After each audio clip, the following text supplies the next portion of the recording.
So good evening, folks. Good to hear the diversity in introductions that we've had so far tonight, and I'm sure there's more people coming on as I speak.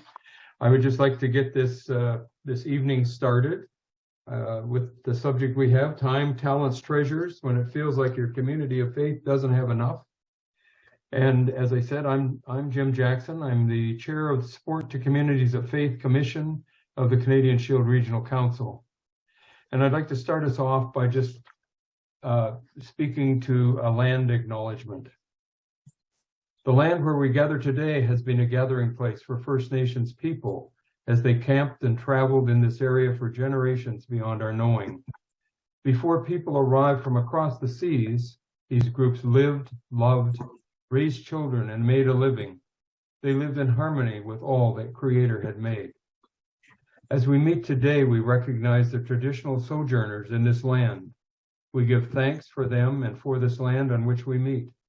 We acknowledge that our history together has come at a great cost to the Aboriginal community, and we commit ourselves to be partners in healing and reconciliation.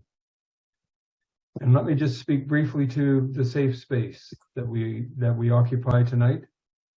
The United Church of Canada is committed to providing a safe environment for worship, work, and study in all pastoral charges, congregations, institutions, agencies, organizations, and other bodies that operate under its name. The United Church of Canada seeks to ensure that all staff, volunteers, and ministry personnel who work with vulnerable individuals in United Church settings share this commitment. This commitment will be demonstrated by staff, volunteers, and ministry personnel showing respect for personal boundaries, protecting others from harm and abuse, and enabling those in their care to learn and grow without fear of exploitation. As we work together to create this community of trust and safety, God's vision of shalom sustains and guides us. We will experience the presence of the Spirit, nurturing and prodding us to be a people of compassion and grace. Welcome to the Canadian Shield and Shining Waters Regional Council's regional event exploring how to meet the challenge of being church today with courage, deep faith, and practical tools. Time, talents, treasures grew out of concerns raised in both the Pastoral Relations Commission and the Support to Communities of Faith Commission of Canadian Shield Regional Council. We have seen and are seeing communities of faith struggle with shrinking membership, budgets, tired leadership, no succession in governance, and ultimately deciding to close the buildings and disband. We feel that there should be ways to identify the signs and provide help and guidance to prevent this trend. Resulting from these discussions this evening, we hope there will be some tools that the regional commissions and committees and our communities of faith can use. The staff who will be presenting information tonight are Reverend Aaron Todd, who is a member of the Canadian Shield Regional Council Pastoral Relations Commission, and tonight will lead us in our opening theological reflection. Janet McDonald is the treasurer of both Canadian Shield Regional Council and South Shining Waters Regional Council. She will be presenting Budgeting 101. Melody Duncanson-Hales is staff support for Stewardship, among many other things, for Shining Waters and Canadian Shield Regional Council. She will be presenting Addressing Financial Anxiety with a Plan. Todd McDonald is the Southwest Regional Council Shining Waters Regional Council staff person for Pastoral Relations. He will be talking about staffing implications. And Diane Matheson-Jimenez has responsibilities for support to communities of faith with both Canadian Shield Regional Council and Shining Waters Regional Council, and will be presenting ideas on leadership engagement. Kim Udakai is a staff person in Shining Waters Regional Council with responsibilities for communities of faith support. Kim will provide reflection on the discussion from the plenary. Courtesies and blessings to close this evening as well. Thanks to Celio de Andrade and Donna Roots from Shining Waters Regional Council for providing tech support. Finally, you need to know that handouts will be made available as a follow-up. Diane will be putting a package together which includes the resources that have been presented and shared during the course of this event, as well as summaries of discussions and whatever good ideas can be gleaned from tonight's experience. I know that Aaron Todd came skidding in on 2 wheels sideways to be here for the opening part of this meeting, and now I'd like to move to a time of centering and theological reflection. Aaron, the Zoom podium is yours. The Zoom podium, holy moly, that sounds like a big responsibility. I'm not sure if what I have to say is worthy of the Zoom podium, but anyways, I'll try to provide something for you. Yeah, I'm just coming in from teaching aerobics. I do some Zoom aerobics classes, so I'm not dressed particularly professionally at this moment, but I'm here, and I'd love to center us in a little bit of theology as we go into our evening tonight. So what I'd like to do is a bit of a Lectio Divina. So I don't know if everyone's familiar with that, but Lectio Divina is an Ignatian spiritual practice that helps us to dig a little deeper into the scriptures and to help to hear the scriptures speaking to us and to the issues that are on our hearts. So I'm going to share a reading of scripture with you from Exodus. I'm going to read it through 3 times with a little pause in between each time. So the first time I read the scripture, what I'd like for you to do is just let the words kind of wash over you. Just hear the words, okay? Let them become familiar with the words.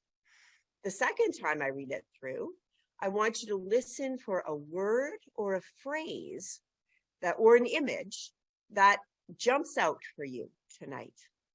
Okay, and you may have heard this passage before, and it may be that some other word or image has jumped out to you in the past, but what's the word or image tonight that's jumping out to you?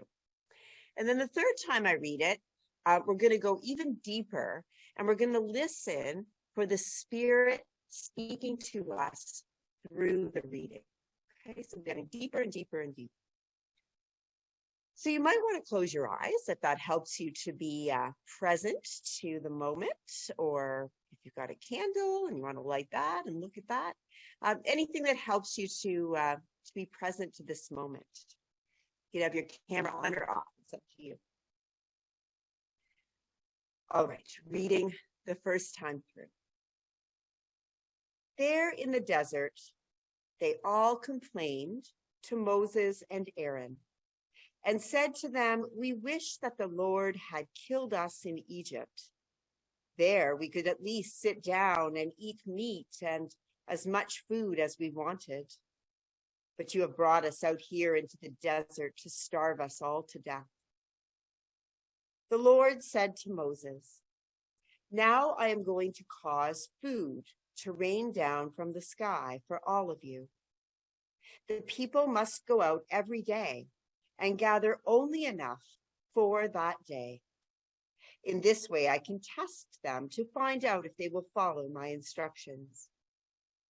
So Moses and Aaron said to the Israelites, "This evening you will know that it was the Lord who brought you out of Egypt." Then Moses said, "It is the Lord who will give you meat to eat in the evening and as much bread as you want in the morning." In the evening, a large flock of quails flew in, enough to cover the camp, and in the morning there was dew all around the camp. When the dew evaporated, there was something thin and flaky on the surface of the desert. It was as delicate as frost. When the Israelites saw it, they didn't know what it was and asked each other, "What is it?" And Moses said to them, "This is the food that the Lord has given you to eat. The Lord has commanded that each of you is to gather as much of it as he needs." The Israelites did this, some gathering more, others less. When they measured it, those who gathered much did not have too much, and those who gathered less did not have too little. Each gathered just what he needed. And Moses said to them, "No one is to keep any of it for tomorrow."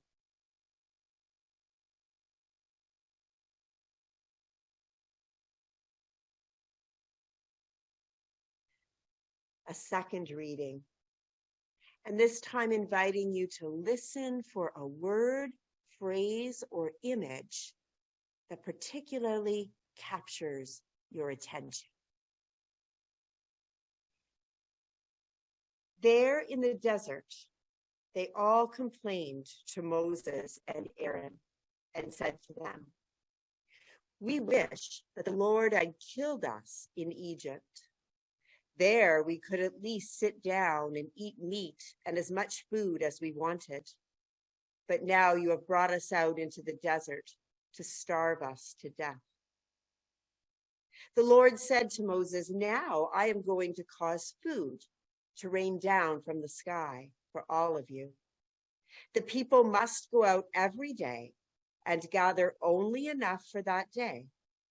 In this way, I can test them to find out if they will follow my instructions." And so Moses and Aaron said to all the Israelites, "This evening you will know that it was the Lord who brought you out of Egypt." Then Moses said, "It is the Lord who will give you meat to eat in the evening, and as much bread as you want in the morning." In the evening, a large flock of quails flew in, enough to cover the camp. And in the morning, there was dew all around the camp. When the dew evaporated, there was something thin and flaky on the surface of the desert. It was as delicate as frost. When the Israelites saw it, they didn't know what it was and asked each other, "What is it?" Moses said, "This is the food that the Lord has given you to eat. The Lord has commanded that each of you is to gather as much of it as he needs." The Israelites did this, some gathering more and others less. When they measured it, those who gathered much did not have too much, and those who gathered less did not have too little. Each had gathered just what he needed.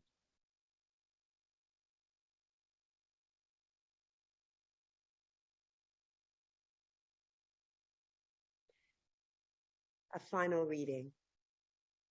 And this time listening with the ears of your heart to what the Spirit is saying to you and your faith community through these words.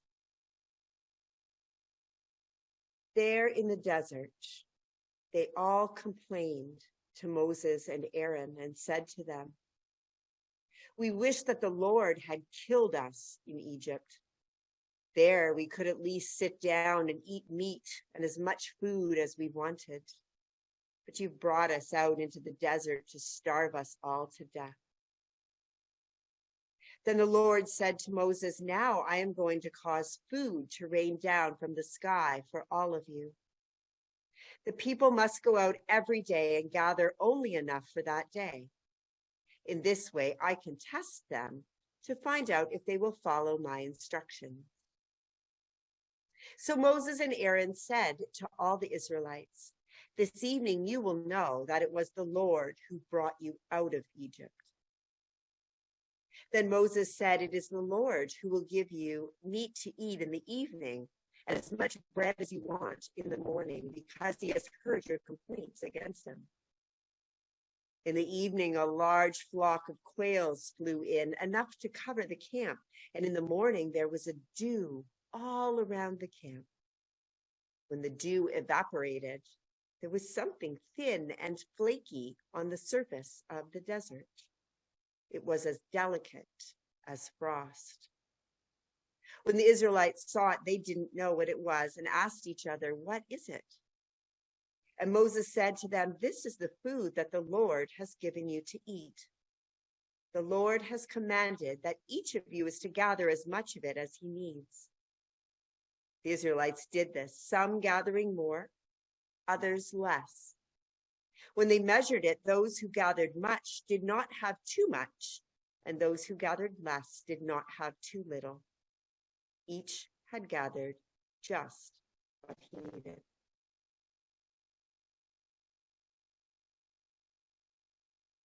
The ancient Chinese philosopher Lao Tzu once wisely said, "He who knows that enough is enough will always have enough." It's a teaching which, maybe more in this day and age than ever before, humanity would do well to put into practice. Particularly in the so-called first world, the predominant perspective seems to be that just enough is never enough. Our culture has convinced us that life is about getting more of anything that can be better, newer, faster, and in our hands sooner. This anxious urge to consume now and pay later is fed by a sense of scarcity, the fear of resources being limited and our being caught short of whatever it is we think we need. Advertising preys on these fears. The average person in North America is bombarded by over 4,000 advertisements every day, all cleverly contrived to hit home the message that our lives are in some way inadequate and unfulfilled. This anxiety-driven consumerism has even weaseled its way into the church, fostering what has come to be known as a theology of scarcity. To heal from this scarcity mentality, many people focus on shifting to an abundance mentality. But this simply does not resonate with everyone. There is real scarcity in contemporary society. There's real scarcity in our communities of faith. Recognizing that God provides for us out of God's abundance does not dissolve our struggles. We must also be wary of how an abundance mentality can lead to a veiled form of the prosperity gospel, which misleadingly attributes material scarcity to a lack of faith or obedience to God. The activist and author Lynn Twist suggests a middle way between scarcity and abundance: sufficiency. In her words, sufficiency is not the same as abundance. Abundance is more than we need. It is excess. Sufficiency is precise. It means things are exactly enough. Shifting from mindsets of scarcity or out-of-touch abundance, perhaps we should explore a mindset and a theology of sufficiency. This approach can move us from fear and denial to creative possibilities in relation to our resources. What if our goal in our communities of faith was to have just enough? And what if the abundance that we might be blessed with could be used for the common good? Having a sufficiency mindset can lead us to live more simply, to experience more contentment, and to live with greater gratitude and generosity, to recalibrate our lives to what God desires, and to use our resources for God's purposes, and by extension, for the common good. As Lynn Twist says, it frees up immense energy to make a difference with what we have, to be known for what we allocate rather than what we accumulate. Just some thoughts to get us started tonight. And so as we go into the evening, the question I'd leave you with is, what would it be like? What would it change in your communities of faith if you adopted a theology of sufficiency and being more concerned about how you allocate than what you accumulate? I will turn it over to whoever is going into the first, leading us into the first breakout session. Is that you, maybe, Melody? Sure. I can definitely do that. And so I just want to say thank you so much to Jim and to Reverend Aaron for getting us started in a good way. And we would like to invite us into some small group conversations. And when we go into our small groups, we're looking at about 4 or 5 folks each in these groupings. And we invite you to introduce yourselves, your name, the role you play, where you're from, and that you ask one person to record some of the key responses or the commonalities in the chat. And the 2 questions, we will broadcast these 2 questions to the groups so you won't lose them. What brings you to this conversation tonight? And what does enough mean for you? I'll put those into the chat right now, unless my friend has already done that. It's there. It's there. Fantastic. So thank you. And we're going to go to our small groups now, I think. So I welcome everyone back to our conversation this evening, and I would invite folks that were taking notes to please put those into the chat. We want to really gather up all of the information that we can in order to serve you going forward as well, but also to see if there are some similarities, some commonalities. And so just if you're putting those into the chat, I know that my friend Diane is going to be taking a look at those. And the question we have around what brings you here tonight and what does enough mean for you, I'm curious if there were any major surprises for folks, if you have something that you weren't expecting in that conversation, you can raise your hand, or you can make sure it's in the chat. I will give a few minutes for people to put that in so we can kind of keep track and follow along.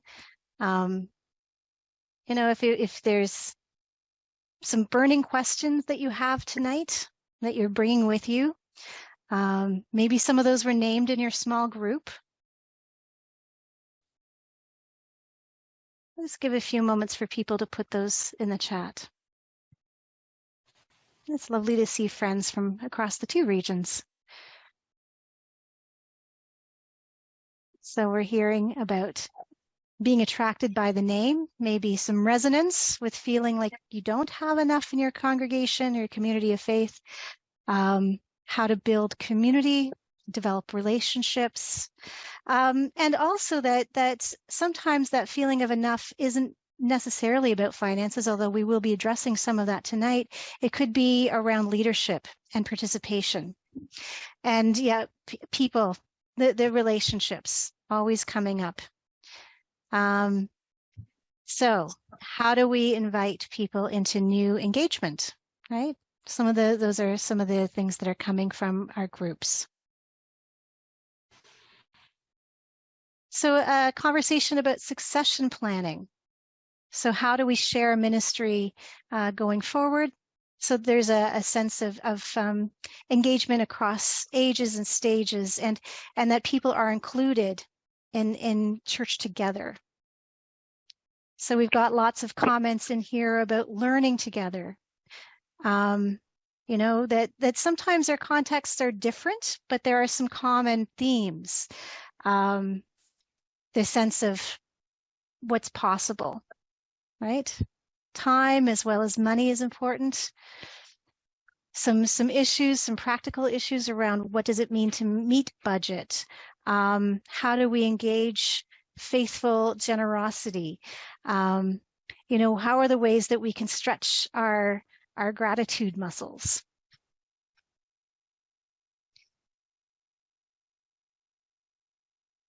How much of the work needs to be done is a big question, right? What are the necessary things with the people we have? So the stewardship conversations that we were just naming in our small group, where the phrase is start where you are and you do what you can and you use what you have to get there.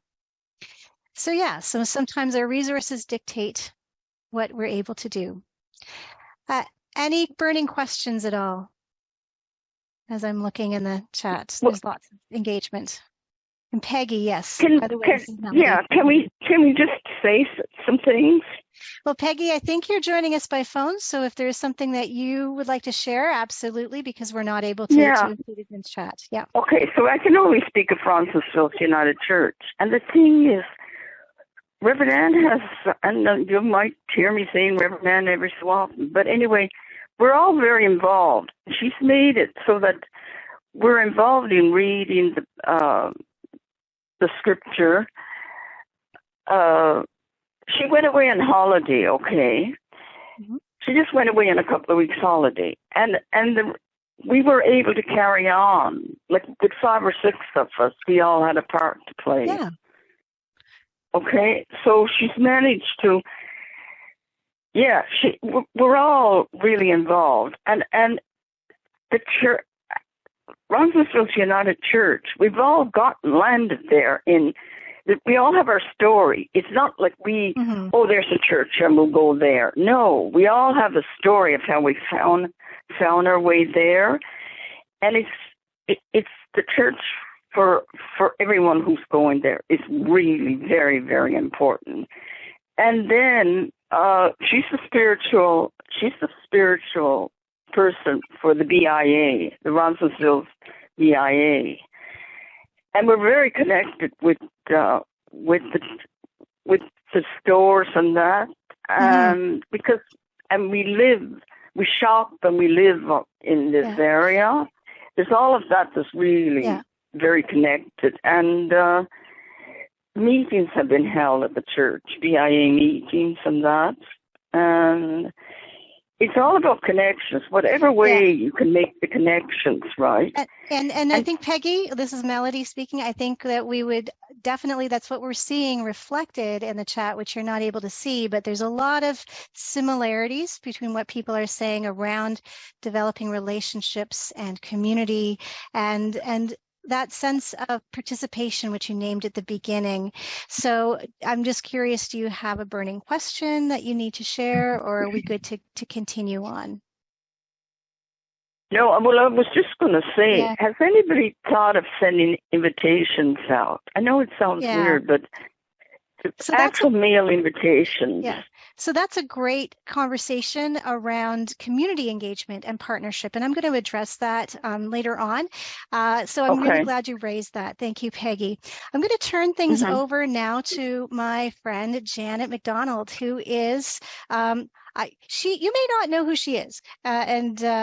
But believe me, she's a very, very important person in the life of both of our regions. Janet is an ordered minister with lots of experience, and she also has a great level of financial acumen as an accountant. And so she serves as our financial person within our region. And I'm going to turn the next part of our conversation over to her for just sort of some introduction comments around budgeting. So we're looking at finances now. Thanks, Janet. Thanks, Melody. Thank you for inviting me. My plan is to do something really basic, talk about budgets in a very basic way. And I'm going to try sharing screen. It worked earlier, so let's see if it does this time.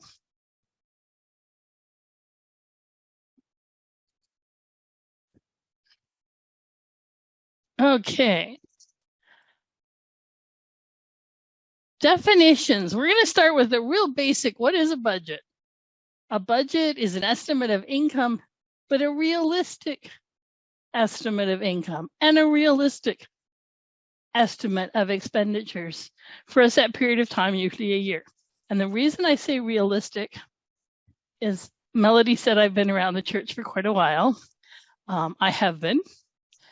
And one congregation I served, they put the budget together.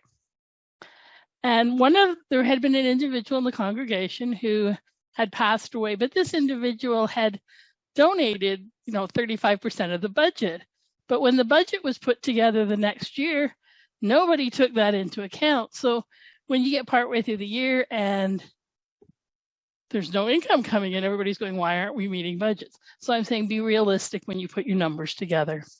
Couple of other quick definitions. A deficit budget is when you have more expenses than you have income. Real simple. A surplus budget is the opposite.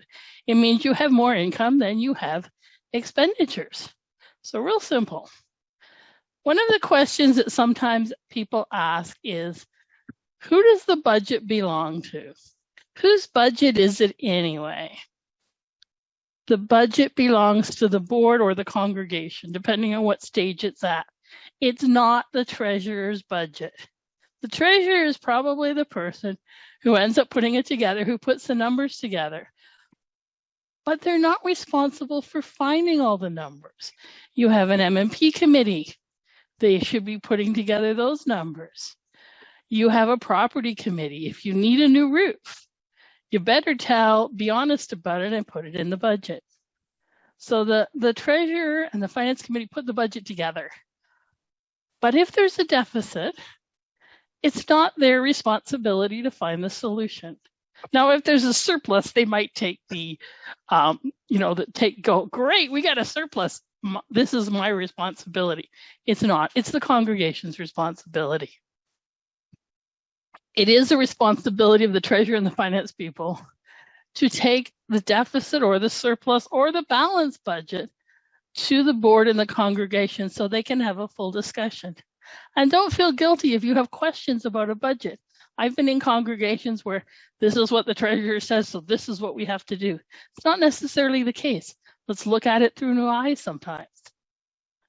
The other the question I get asked is, can a community of faith approve a deficit budget? Yes, they can, but they need to have a plan to fund the deficit. You can't approve a deficit budget and say, yeah, it'll be okay. If they have money to draw on, maybe it is okay, but they have to have a plan in place. So implications of a deficit budget, and most of us here are more likely and more familiar with dealing with a deficit than a surplus. You need to look as a group.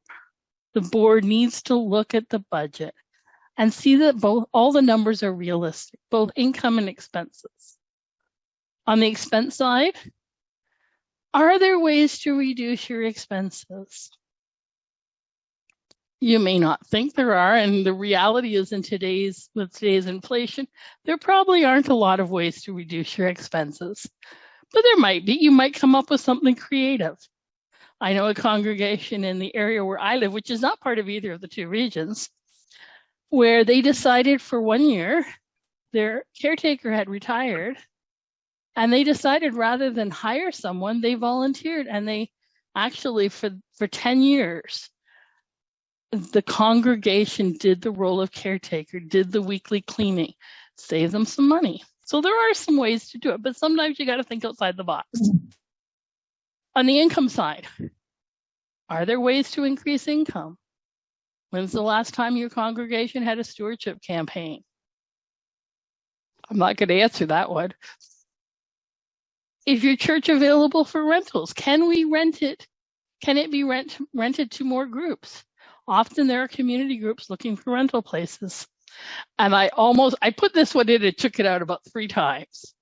Are we going to have another church supper or a fundraising event? And they don't have to all be church suppers. And with COVID, the church supper thing has sort of declined.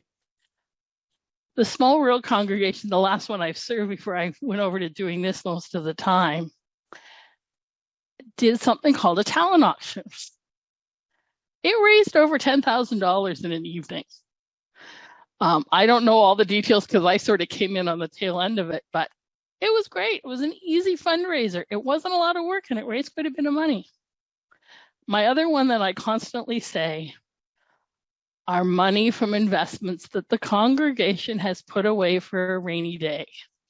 And this is one we often get a lot of pushback on, saying, oh, we can't use those. They're put away for the rainy day. They've been put away for the rainy day.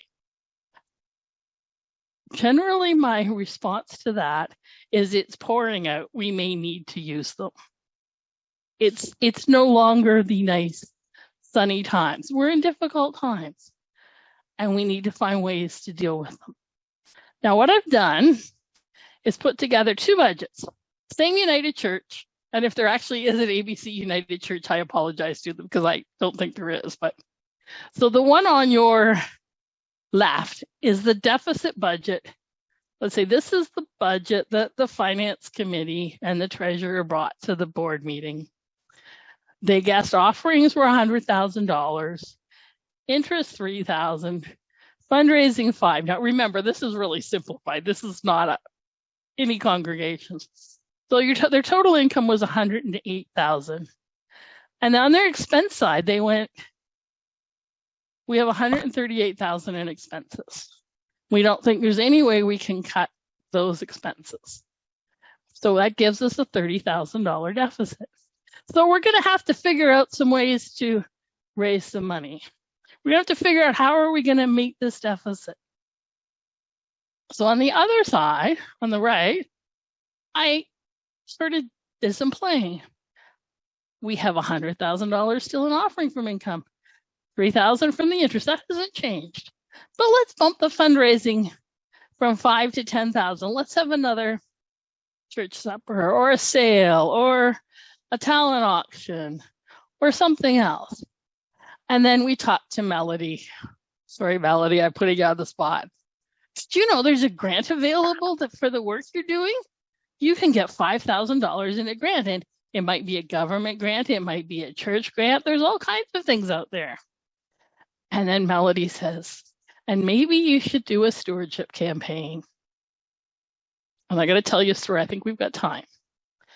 My parents did a stewardship campaign at the church they were in. This is many years ago. And everybody did the door-to-door knocking and went visiting. And my parents went to visit this one elderly lady, and they were asking for pledges for over the next 5 years. And she said, well, I'm not going to give you a pledge over 5 years. She said, I'm 95 years old. I don't even buy green bananas anymore, but I'll give you a check for $5,000. So there are ways to raise money. So in the bottom, somebody's face is covering up my budget, but my income then becomes $138,000. My expenses are still $138,000, and we have zero at the bottom. So this is the fast and quick thing of budgeting 101. If you want to talk later, we can do that. We have time for questions and answers, but we were talking during the break, and I think we're going to put the questions into the chat, is my understanding, because there's just too many people to try and do individual questions. If any of them are really detailed, I will try and answer them when I get a copy of the chat later. So I'm going to turn it back to Melody, because I think this is leading right into her presentation. It absolutely is. And what I'm grateful for is I can skip some of my slides now. Yay. So those of you I've not met before, my name is Melody Duncanson-Hales, and I'm serving Canadian Shield in the role of support to communities of faith, and I've been in this place for a while now. But I'm also serving both Canadian Shield and Shining Waters as stewardship support to communities of faith. So I'm going to share my screen, and we're going to move into some conversations around addressing financial anxiety. And it really does work with everything that Janet has already mentioned to us, and some of the things that we've already talked about as well in the chat and maybe in our small group. We recognize that finances are a concern for the majority of congregations, and this has been compounded by the effects of the pandemic and the changes to our society, church attendance, and fundraising. And stress about finances can make people feel uneasy and overwhelmed, which takes energy away from other really important and life-giving areas. Stress about finances can make it difficult to make decisions and to envision new possibilities. But naming the stress, talking about the situation, and approaching it with openness to new ideas, with curiosity instead of blame, can reduce some anxiety. Just remember what Janet has already said, that finances are a shared congregational responsibility. It's not about just the treasurer. It's not even just about the governing body. So in my own life as a Gen Xer with different levels of various income throughout my life, I have found that dealing with financial anxiety, the best sort of tack is to keep calm and make and really clearly communicate the plan going forward, which is very much what Janet is talking about. We're going to talk a little bit about what the implications for that are. But you start with that budget and you look at those numbers and say, well, what is this telling us? And how are we going to communicate the way forward? All of you who are joining us tonight are leaders. You have some role of responsibility in your community of faith, and you know how important communication is to engaging a mindset and an attitude with a group of people. Just think about this. If you take a look at those deficit budgets, oftentimes we have some messaging that can be unhelpful and can raise anxiety. And we say, that's it. We see this deficit budget and we say, that's it. It's time. We have to change everything drastically, or we can't really move forward. And so that's the message we start to communicate. Rather than trying to do things a different way or looking for hope, we tend to get a little more negative. But when we start messaging in that negative, we start to build a bit of a feedback spiral. And no one wants to invest or participate or engage with a sinking ship. And no one, at least in my experience, has ever given out of a sense of guilt or shame or a sense of fear. So what's part of the plan is to start from a place of generosity and gratitude, explaining that we're grateful for the ways that people have participated, how people have been sharing, and what those gifts have meant in the year past, and what the gifts might mean in the year forward. What can you do with the resources that you have? What are the things that can happen going forward? So to start with gratitude, thanking those who have supported ministry, thanking people and inspiring people to give to the community of faith. Part of keeping calm is to be mindful, without judgment, without blame, why there is a deficit. So it could be something like what Janet's already mentioned. We unexpectedly lost a really key donor, or we weren't anticipating the changes in inflation, and we're starting with a different place, or maybe we had to do a very large emergency outlay on a building project. But be clear and be calm. In order to make and communicate a plan, you want to have some clear next steps, and good next steps help us get from where we are to where we need to go, and they can be easy and obvious and strategic. So the question you ask is, looking at some of these issues, what are the things we can do to make a difference? What are the things that will need to wait for a few months? And what are the things that can happen in a few more months? What's the timeline that we're looking at? And how are we going to communicate the plan to our community of faith? How do we explain what the plan is to increase revenue or reduce expenses so that we're not going to be in the same situation this time next year? How are we specific? So, what's important with any of your plans is that you check in regularly with the plans you've made, and that you give yourself the flexibility to adjust accordingly.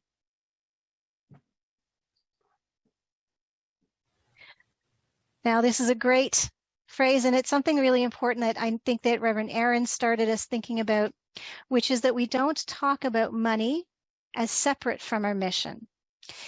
That we're not in the building management business. Our calling is not just to keep doors open. Our calling as Christians is to live out the gospel. So whenever we talk about our resources, let's share the story about how those resources, financial and otherwise, allow us to live out the gospel. I've already mentioned that Janet has taken us through a little version of what we call scenario budgeting, which is a tool to imagine possibilities and create a realistic plan. So I like to think of this as an if this, then that I did it all the time, as I do it still as a parent. If we do this, then this is the plan for that. Start with what we know. What is the reliable information? What are the givings that have happened? What are the contracts? What are the fixed expenses? We can look at what we do know for our hopes for the coming year. Do we have a goal that's going to emphasize stewardship?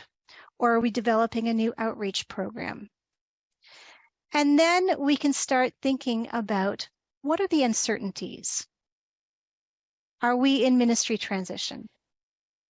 Will pandemic regulations impact the ways that we can be community together? Are there grant applications that we don't know about? Are there things that, as Janet already mentioned, are there changes to our physical operations that we need to be aware of?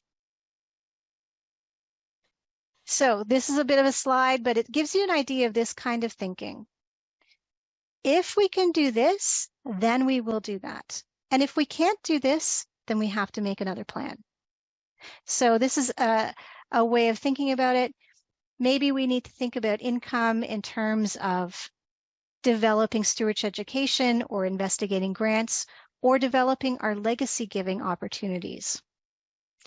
Maybe we need to think about our expenses. Is there staffing transitions? Are there ways that we can improve our building maintenance? Are there outreach or ministry needs or ideas for new programs that will help us to shift from what we have been doing to something new? So as you've already seen, Jana presented a very simple kind of scenario budget. Here's a little more complicated one, but it's the same idea. So we know what the actual was last year. We can propose a budget going forward, but you'll see with these scenarios, it's an if scenario A happens, then we might do something. If scenario B happens, we might make another choice.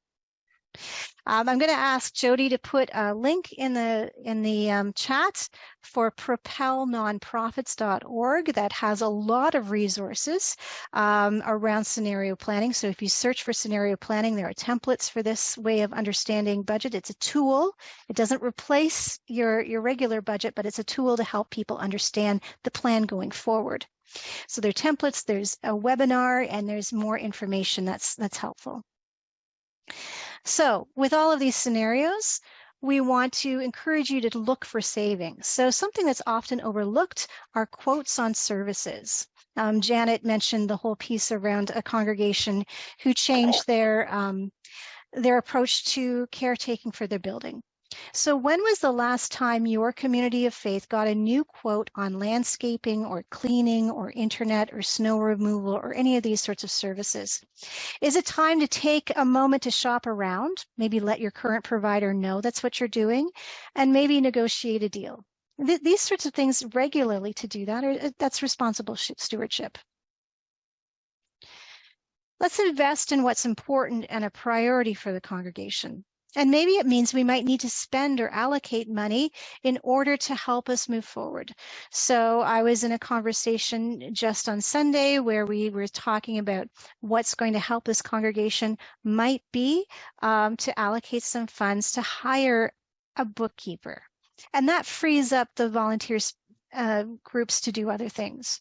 Maybe it means to have a contract to work with somebody for communications. Or maybe it means someone to coordinate a Sunday school program. What are you investing in? What are you willing to pay money for in order to engage more people? And finally, I think we heard Peggy name around developing partnerships, and this is really key. Who's your community? What do you share in common? Are there other affinity groups, people that share your resources or that you can work together to develop resources? Who would support your ministry? Who uses your building? And maybe develop a way to talk with individuals who participate in that partnership. Invite Melody, excuse me, Melody, yes. Could I say something now? Just on the point you're making? Sure. Or would you? Okay. So the thing is, Matheson United Church, it was big on rentals, right? Still is, okay? So I have so my question is there this is just a question I'm throwing out there. Is there someone in in the community, maybe not involved in the church, who would come forward and do some work on a church. Yeah, and we're going to address that, absolutely. I know that that's part of my friend Diane's presentation around what supports we can have around property management. So yeah, you're on the right track, Peggy. Thanks. Okay. So another piece around stewardship, though, is really engaging people and their giving. So here it is. If I have to work too hard to give, I'm not going to give. Think about that. If I have to work hard to give, I'm not going to give. So if your congregation only offers envelopes as a way to donate, and I don't even have a checkbook, you've made it hard for me to give. If we're not worshiping always in person, but you only accept donations in person, then you made it hard for me to give. What are the barriers that we have in place that prevent people from giving? And maybe we haven't taken a good look at all the ways that people are invited to give to our congregations. So I've put up a few ideas here: pre-authorized remittance, envelopes, post-dated checks. Canada Helps. I think many of us have understood moving to an online giving is really, really important now more than ever. There are congregations I know that are engaging in stocks and mutual fund trades, transfers as gifts, and in particular planned legacy giving as well. There's a lot of options available, and maybe you haven't explored all the options. I'm going to name briefly that there are a lot of grants and resources available, and they're specific, so I'm not going to go into them too much, but we're going to link to them in the chat. So Jody's going to put lots of links into the chat, but there are grants available for specific projects. You could connect with the United Church Foundation. For those who are engaged in making building improvements, United Church Capital Assistance and Faithful Footprints are two granting bodies within the United Church that you might want to investigate. UCC Protect United, which is the self-insurance scheme that's been introduced very recently, just this year, December 2022. So that is a piece that should be investigated for savings on insurance. And of course, secular and government grants. A couple of words about the secular and government grants. I want to highlight one that was offered and mentioned during the webinar for church treasurers last month, and this is the Community Services Recovery Fund, which is an investment of the Government of Canada to support charities. Churches do qualify, and the due date for those applications is February 21st, 2023. So that link should be in the chat. There's upcoming education webinars. So just mentioning this week is a webinar offered by the United Church Foundation to apply for grants. So take a look. I believe the link is there from Shining Waters. One of the best resources that we have is how we work together, and this Webinars for Church Treasurers since 2020 has been really well subscribed. I would really encourage anyone who is interested in financial matters within the church to attend. The next one will be in March. There will not be one on Ash Wednesday in February, but please take a look at those. And finally, there is no quick fix, but there is support. We invite you to explore Called to Be the Church, the journey where there's ongoing education, coaching, and support. February 21st is our Getting Started in Stewardship, sort of an opening webinar, so you get an idea of all the services that we can provide together. And there's a new intake for our Stewardship Best Practices course in March, and I think that we've got those in the chat as well. So I'm going to stop sharing my screen now. And there's lots of things in there. And just again, as with Janet, if there are any questions, feel free to put them into the chat. I'm here. You know, this is the things that I love to do. I love to see congregations flourish. And so there's a lot here. I'm going to close my time. If there's any questions in the chat, please make sure that, any questions you have, make sure they're in the chat.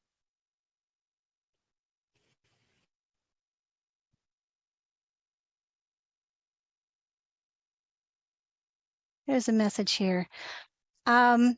Right. So implementing a terminal. This is a great idea and one that a lot of churches are exploring. So that mention around if I don't have a checkbook, then it's hard for me to give, right? But I do have my debit card. And some congregations are engaged with either using Square or Clover. Plenty is the one that we're piloting for the United Church of Canada. So these are ways to sort of pay at source, like using your debit card or your credit card to make a donation. Other congregations, other folks are using QR codes that they're using within their online material or even in worship where people can give from their smartphone. There's a variety of ways to engage with that. So if you are interested in exploring the TAP mechanism, let me know, because we do have a pilot under Plenty that's sort of starting now for congregations that would like to try it out as a pilot, and let us know how it goes. Any other questions? Yeah, oh, has a QR code, not a barcode. Yeah, same idea. Yeah. Okay, then I'll be looking through the chat for other questions, but I'm going to turn things over now to my colleague, Todd McDonald. Thank you for your time. Thanks, Melody, and it's good to be here with you. My name is Todd McDonald, and I'm a pastoral relations minister in Shining Waters, along with Rob Smith in Canadian Shield and Dale Hildebrand in Shining Waters. We're the three pastoral relations ministers that you would relate to. Dale south of 407, I'm north of 407, and then Rob, of course, in Canadian Shield. You know, I just had our annual meeting at my home church in Barrie, and looked at the budget and looked at the salaries, benefits and pension, etc. And that was the most expensive line on our budget. And so I'm here to talk about staffing. I know in my own life of ministry, when I served a little rural church, I was asked to come for 3 years, and about a year and a half in, the treasurer sat me down and said, Todd, we're running out of money, and we're going to have a conversation with the council and want you to be there with us but I want you to be aware of what's happening. And I remember a lot of care, that nothing was secret about the struggle that this little church was having with its finances. I remember a lot of love, because they followed a process that was transparent, and the communication was clear, so that when it came time to end the pastoral relationship with them, we parted in right relationship. And so I'm here to talk about staffing, and I'm here to talk about what Melody referred to as staffing in transition, and bring some guidance there. I'm just going to share my screen with you so I don't get off topic too far. So I just want to talk to the treasurers first who are here, and the finance committees. First of all, thank you. I want to thank the treasurers who are here, and the finance committees, and the hard work you do. I just want to put out there a line from the financial handbook from 2017. It says, the timely and accurate handling of payroll is a top priority. And so when we are in deficit, or when we are in transition, just a little reminder from the handbook that the treasurer is responsible for that initial setup and ongoing updates to ADP, and of course ensuring there's enough cash in the bank. Our staff are the first to be paid before heat and everything else that goes on in a pastoral charge. So just want to remind, a gentle reminder, but also an expression of gratitude for all the hard work our treasurers do. You know, when we have changes in staffing and ministry, it's a big deal. It's a big deal. It tugs at our hearts. These are people we love. And that's why I talk about care and love as we do any kind of transition in staffing. But one of the first things I think we need to look at and to be reminded of as you think about changes in staffing is the non-financial cost of reducing staff. That our staff do a whole lot of work for us.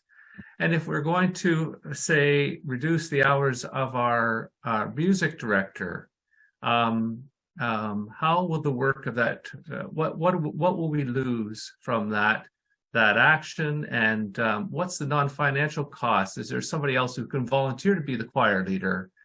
If we reduce the hours of the minister, what happens to pastoral care? When the minister can only cover emergency pastoral care, is it now time for a pastoral care team? That as Melody talks about a plan, a financial plan, and a missionals plan, the non-financial costs are really important to look at when you're considering a shift in staff. And then there's that discerning the change that's needed. And if you're discerning, we talk about the living faith story and our mission and who we are now. What's our purpose and who we are now is a very important step when we're looking at the staffing that's needed. I think churches have seasons. And somebody used earlier the word cycles. I know many churches that were very large had lots of children and so forth at one time, and they had maybe 2 or 3 staff, a congregational designated minister for the Sunday school. But churches go through seasons, and there are seasons without children, without youth. And so who are we now, and what do we need? And there's nothing anyone has done that's not a failure. It's just a different season in the life of that church. So discern the change that's needed is a very important step. Who are we? And that informs our staffing. And when we take steps around staffing, especially staffing in transition, it's really important to apply care for the process. First, I want to tell you, you're not alone. You're not alone. You're seeing a lot of the staff here that support stewardship and congregations and your pastoral relations minister with staff and MMP. You're not alone. The process is really important, the care and the transparency. When we talk about MMP committees, I often say to them, there should be no surprises for your staff. The communication and transparency of process is so important, and in the love and care that provide for staff. And get the support you need for process from your pastoral relations minister. When we talk about lay employees, changes with lay employees, it requires care. A lot of the processes for change, if we're going to terminate a lay employee or reduce their hours, the process falls under the Employment Standards Act of Ontario. With lay employees, the governing body makes decisions through the recommendations of MMP. And often not often, every time that a MMP chair talks to us about changes with lay employees, we always say, please consult an employment lawyer who will walk you through the steps, because that's part of the care and love that we provide through a transition time. Love and care, and to act according to the law. We also talk about change of pastoral relationships. That's pastoral relations has to do with our employment relationship with ministers.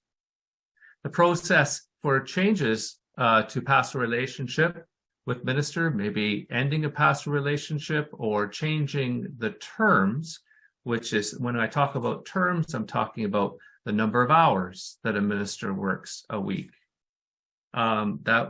Those changes are all outlined in the manual, and I don't have enough time tonight to go through all of those steps.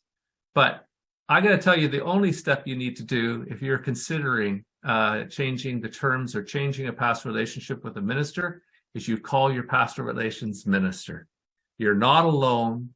We're here to help you walk through this process with care and love, as that little rural church did with me many years ago.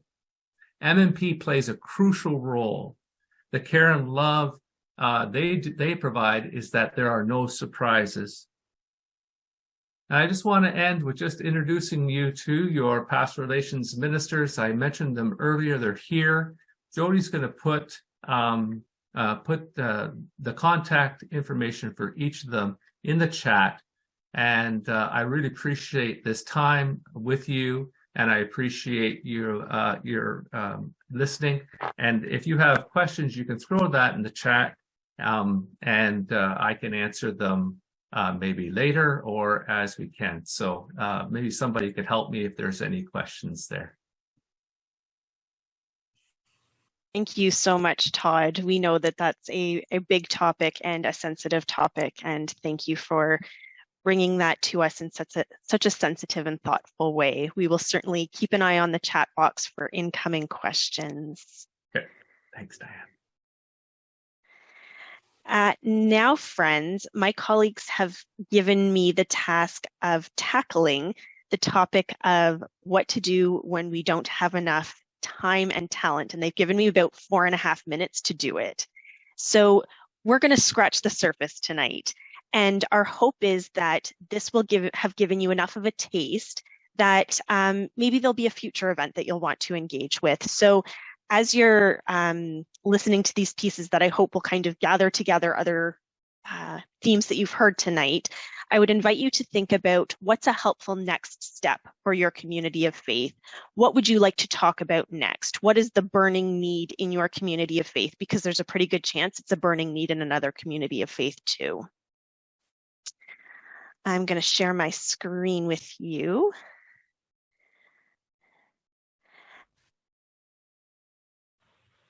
As we tie together some of these themes.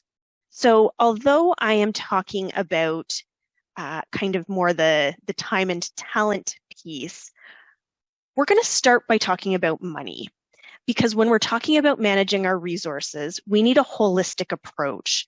The same concepts that make us good stewards of our financial resources are the same concepts that make us good stewards of our human resources and our property resources.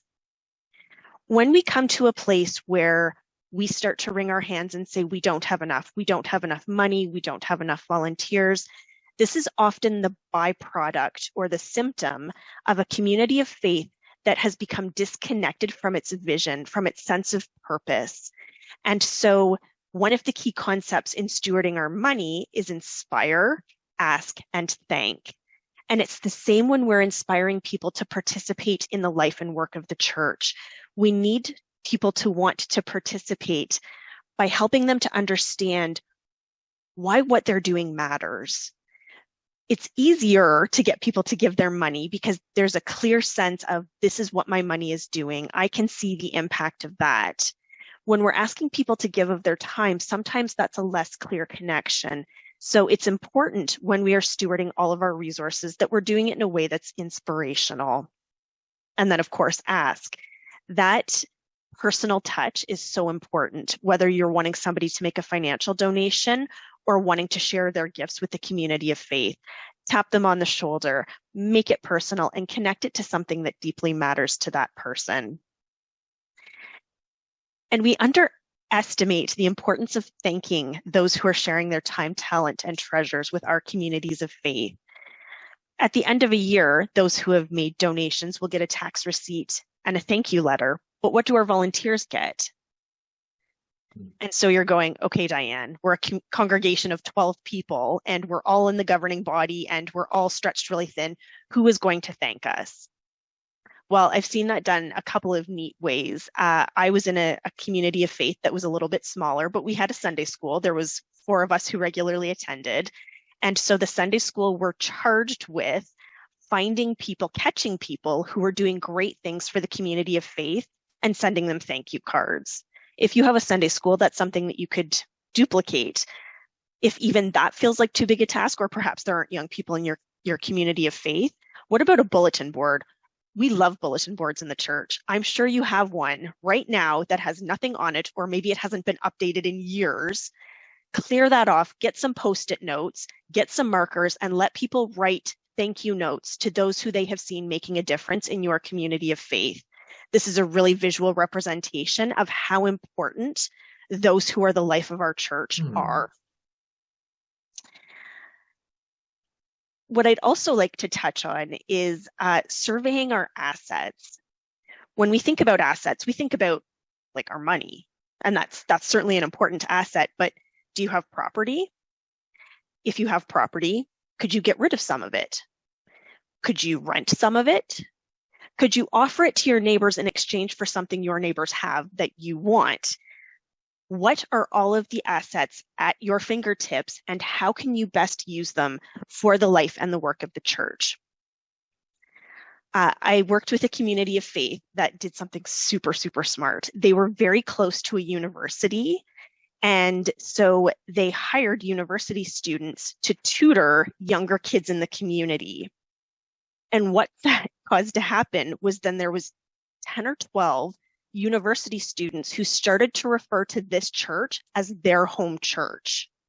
It brought young people from the community into that church a couple of times a week, and it cost the church like next to nothing, because what the parents were paying for tutoring was covering the salaries of the students.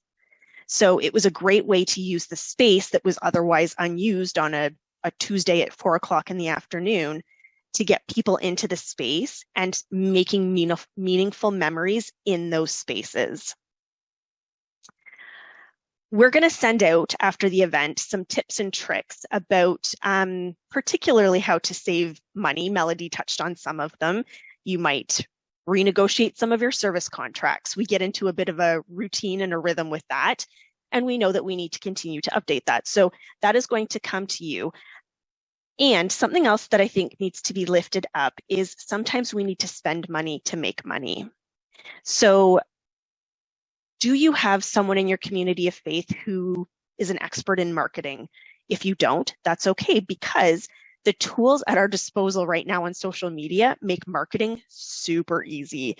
If you put an event on Facebook, you can sometimes pay as little as $25 to have that sent out to an additional 600 to 1,000 people. Sometimes a tiny little bit of money can have a significant impact on the bottom line. Could you bring in someone extra to help with pastoral care? Could you bring in someone to train your lay folks to do pastoral care? Is there a significant population of young people in your neighborhood who are hanging out without support? Could you hire someone to come in and support them? Sometimes you got to spend a little to make a little. The next piece we're going to touch on is time. And we know it never feels like we have enough time. It's never a bad time to talk about the future of your community of faith, but it's also not ideal to wait until you're out of money and you're out of volunteers and you've got no energy to start talking about what comes next. It's quite surprising how much time and energy it requires to end well. When I was in my 20s, I had a friend who learned the hard way that you have to have money in your bank account to declare bankruptcy. It's kind of like that when a community of faith comes to the end of its life. You need to have a little bit of gas in the tank to get you to that finish line. So please don't wait until you're at that point to start talking about what comes next. Ideally, our plans would be 10 years in advance, which sounds a bit wild, I know. We don't have crystal balls. We can't look that far into the future. But what happens is we create these timelines that are very linear. and we're waiting for certain benchmarks to occur. And when they don't, or they happen out of order, or a pandemic happens, it kind of spins us a little bit. And so to avoid that, what we want is a model that's more like a funnel. So starting back 10 years in advance with some concepts of where you think your community of faith might be heading. And as we move towards 2-3 years, that's when our plans start to get a little bit more concrete. But what this allows you to do is, instead of reacting when something happens, responding. There's a small difference, but there's a difference, and it allows us to stay on track when something unexpected happens, because something unexpected is always going to happen. Our neighbors, even if we aren't aware of it, have strong connections with our communities of faith. I was working with a congregation that was nearing the end of its life, and they were starting to talk about shutting down, and there was this influx of memories and grief and lament from the community that they hadn't expected.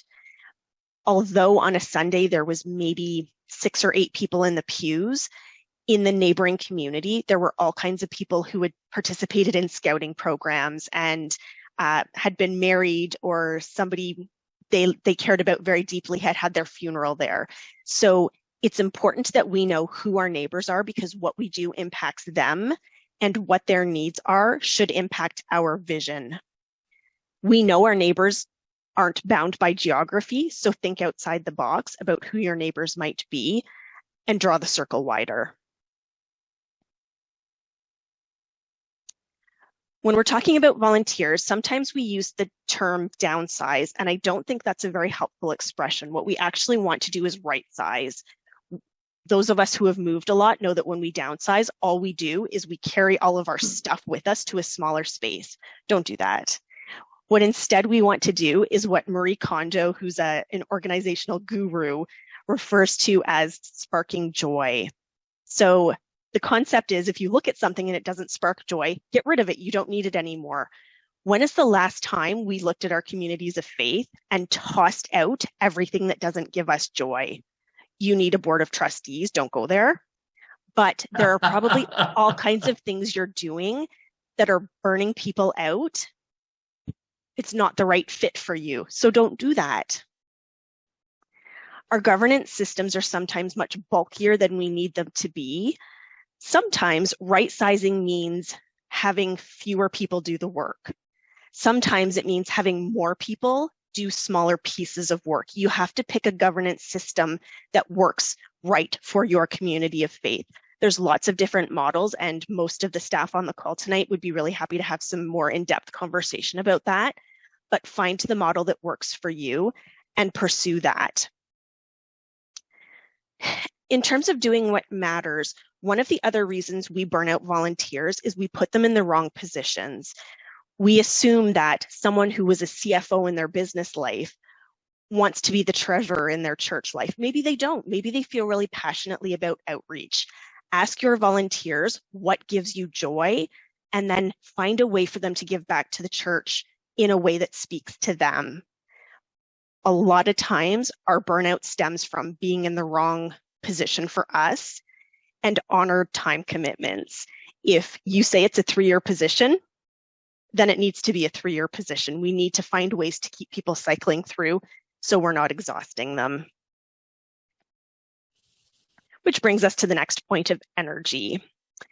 Those who are swimmers will know that one of the fundamentals of survival skills is not to fight the current. If you're swimming and you get caught up in a current, if you try to fight it, you're going to exhaust yourself, and probably you're going to cause injury, or you're going to drown.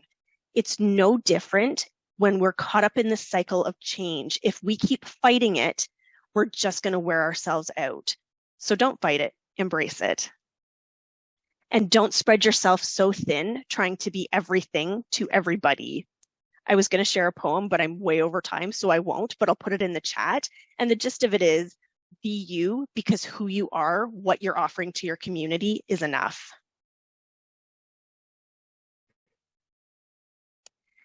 What do you do when you don't have enough faith? Well, these are 4 examples of the 365 examples from the Bible of times where it tells us not to be afraid. Our God is bigger than our fear. This isn't the first time in the history of Christendom that we're in uncharted territories. In the 40s and 50s, we didn't have a handbook for how to grow churches exponentially. We just did it. And in 1925, we didn't have a handbook for bringing communities together to become this new united church. We just did it. And the early followers of Christ who had to meet in private, they didn't have a playbook either. They just had a deep faith and a sense of trust.